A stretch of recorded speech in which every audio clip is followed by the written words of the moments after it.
গল্পটা মনে পড়ে গেল, তাই বলছি যে 1,20,000 টাকা ঋণ আছে আমার, শোধ করার কোনো অপশন নাই। আমার চোখে ধরা পড়ছে না যে 1,20,000 টাকা আমি কেমনে দিব। কি হলো, হঠাৎ করে আমরা একটা সার্কুলার দেখলাম যে সারা বাংলাদেশে ইসলামিক ট্যালেন্ট খোঁজা হচ্ছে। 2000 এটা মনে হয় 17 কি 18 সালে হয়েছে, হ্যাঁ 18 না, হ্যাঁ আলোকিত থেকে। তো এখন আমার ওয়াইফ বলছেন যে আপনি এটাতে অ্যাপ্লাই করেন। আমি অ্যাপ্লাই করবো, এটা তো আলেমুল আমাদের প্ল্যাটফর্ম, আমি এখানে জেনারেল থেকে আসা মানুষ, কেমন করে কি।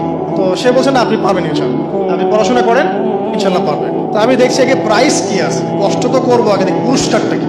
তো পুরস্কারটা দেখছি যে একটা ওমরা করাবে। ওমরা করা তো যে কারোর জন্য একটা স্বপ্নের ব্যাপার না। আর লেখা আছে যে ফার্স্ট প্রাইস 3 লাখ টাকা, second prize 2 lakh, third price হচ্ছে 1 লাখ। তো সেটা আচ্ছা ঠিক আছে। তারপর টানা 4 কি 5 মাস দৈনিক 10 থেকে 12 ঘন্টা করে পড়েছে। টানা 4 থেকে 5 মাস দৈনিক 10 থেকে 12 ঘন্টা, নাওয়া খাওয়া সব ওখানে। আর যতটা সহজ মনে করছেন আসলে কিন্তু প্রতিযোগিতা অত সহজ নয়। যে কোনো জায়গা থেকে প্রশ্ন আসতে পারে, আকিদা, সিরাত, ইতিহাস, এটা ওইটা অনেক টপিক, প্রায় 36টা বিভাগ আছে। তো আলহামদুলিল্লাহ কিভাবে জানি আস্তে আস্তে উঠতে পারলাম। গিয়ে দেখলাম যে হ্যাঁ টিভি রাউন্ডে চলে গেছে।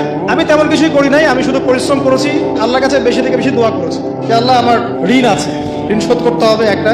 এবং আমি চাচ্ছি যে এই প্রোগ্রামের মধ্য দিয়ে দিনের একটা বড় সার্কেল পাওয়া যায়, দিনী প্ল্যাটফর্ম পাওয়া যায়। আলহামদুলিল্লাহ আল্লাহ পাকের ইচ্ছায় সেখানে একটা ভালো রেজাল্ট হলো এবং সেখানে উমরাও করা হলো আলহামদুলিল্লাহ। এবং ক্যাশ তারা খুব তাড়াতাড়ি দিয়ে দিয়েছে। আমি পুরো ক্যাশটা আগে পেয়েই আগে ঋণটা শোধ। এখন এই সময় কিন্তু আমি দোয়াটা করেছি, আল্লাহুম্মা কফিনি বিহালালিকা আন হারামিক ওয়া আগনিনি বিফদলিকা আম্মান সিওয়াক। দেখেন আমি কিন্তু জানতামও না এমন কোনো প্রতিযোগিতা হবে, আমি সেখানে পার্টিসিপেট করব, ওই ওসিলায় উমরা করব, ওই ওসিলায় আবার ঋণও শোধ হবে, আমার কিন্তু মাথা ছিল না। এটাই হচ্ছে আল্লাহ পাকের সেই আয়াত, ওয়া মান ইয়াত্তাকিল্লাহ ইয়াজআল লাহু মাখরাজা। আল্লাহ পাককে যে ভয় করবে আল্লাহ পাক তার জন্য রাস্তা খুলে দেবেন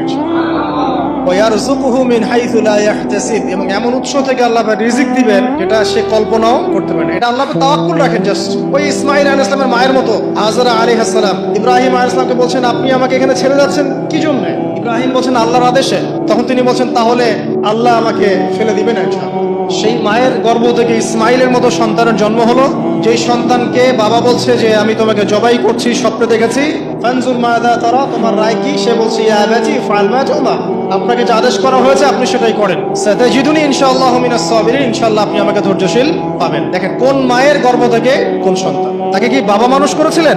না, তাকে তার মা মানুষ করেছে। ওই রকম তাওয়াক্কুলকারিনী হাজরা আলাইহিস সালামের মতো মা যদি ঘরে ঘরে থাকে, বোন আর স্ত্রী ঘরে ঘরে থাকে, তখন ইসমাইলি প্রজন্ম আসবে ইনশাআল্লাহ। আর আমাদের মতো এই যে এখন দেখছেন না কি হচ্ছে, মারামারি, কাপড় খোলা, কাপড় ছোট, ব্লাউজ সারা সারি, কি চলছে মাশাআল্লাহ, কি যে চলছে ভাই জগতে। এখন বলতেও গা গিনগিন করে, ভাবতেও গা গিনগিন করে। মানে কিছু নসিহত করবো এটাতেও মন থেকে একটা বাধা চলে আসে, আসলে কি করব কি বলবো। মানে একটা বিষয় থাকে না যে পরিস্থিতি এমন খারাপ যে কথা বলার ভাষ্য থাকে না এমন একটা যে আপনি হতবাক হয়ে গেছেন, বাকরুদ্ধ, আর কি বলবো। এখন এই বাকরুদ্ধ হওয়ার সময় চলতেছে, বাকরুদ্ধ হওয়ার সময়। মানে বলার আর কি নাই, কিছু নাই, কি বলবেন।